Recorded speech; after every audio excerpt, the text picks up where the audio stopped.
नमस्कार, आप देख रहे हैं आपका अपना चैनल। अगर आप हर दिन यूपीआई, रुपे डेबिट कार्ड या मोबाइल से डिजिटल पेमेंट करते हैं तो आज की यह खबर आपके लिए बेहद महत्वपूर्ण है। क्या आने वाले समय में यूपीआई से पेमेंट करना मुफ्त नहीं रहेगा? क्या डिजिटल ट्रांजैक्शन पर चार्ज लग सकता है?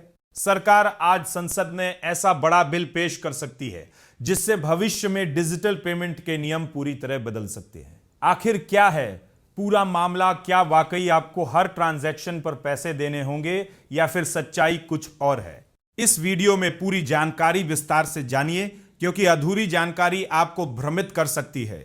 देश में डिजिटल पेमेंट करने वाले करोड़ों लोगों के लिए एक बड़ा अपडेट सामने आया है। सरकार संसद में the taxation and other laws amendment bill पेश कर सकती है। इस बिल के जरिए payment and settlement systems act में संशोधन का प्रस्ताव रखा गया है। अगर यह बदलाव लागू हो जाता है तो सरकार के पास यह अधिकार होगा कि वह समय समय पर तय कर सके कि किन डिजिटल ट्रांजैक्शन पर कोई शुल्क नहीं लगेगा और किन पर भविष्य में चार्ज लगाया जा सकता है। अब सवाल यह है कि क्या आज से यूपीआई पर चार्ज लग जाएगा? इसका जवाब है नहीं। फिलहाल ऐसा कोई फैसला नहीं हुआ है।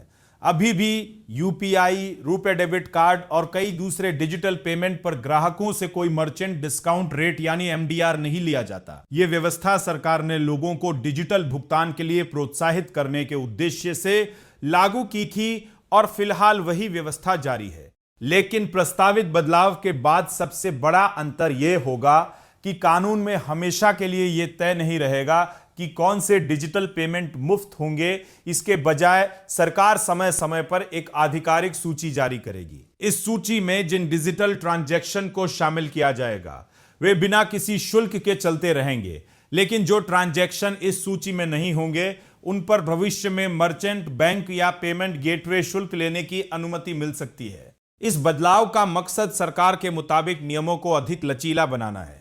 यानी अगर भविष्य में डिजिटल पेमेंट का ढांचा बदलता है या बाजार की जरूरत बदलती है तो हर बार नया कानून लाने की जरूरत नहीं पड़ेगी। सरकार सिर्फ एक नोटिफिकेशन जारी करके तय कर सकेगी कि कौन सी सेवा मुफ्त रहेगी और किस पर शुल्क लगाया जा सकता है। हालांकि यहां एक बात समझना बेहद जरूरी है। इस बिल का मतलब यह बिल्कुल नहीं है कि कल सुबह से यूपीआई पर चार्ज लग जाएगा। अभी सिर्फ सरकार अपने पास नियम बदलने का अधिकार रखना चाहती है।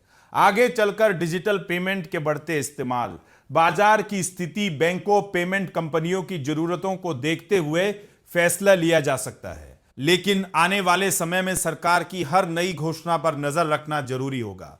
अगर यह बिल संसद से पास हो जाता है तो डिजिटल पेमेंट से जुड़े नियम पहले के मुकाबले ज्यादा लचीले हो जाएंगे। ऐसे में करोड़ों यूपीआई और डिजिटल पेमेंट यूजर्स के लिए सरकार का अगला फैसला बेहद अहम साबित हो सकता है। इसलिए किसी भी अफवाह पर भरोसा करने से पहले आधिकारिक जानकारी का इंतजार करना सबसे सही कदम होगा। तो दोस्तों, फिलहाल यूपीआई या डिजिटल पेमेंट पर कोई नया चार्ज लागू नहीं हुआ है, लेकिन सरकार नियमों में बड़ा बदलाव करने की तैयारी कर रही है। जैसे ही इस बिल पर कोई नया फैसला या आधिकारिक अपडेट आएगा, हम सबसे पहले आपको उसकी पूरी और आसान जानकारी देंगे।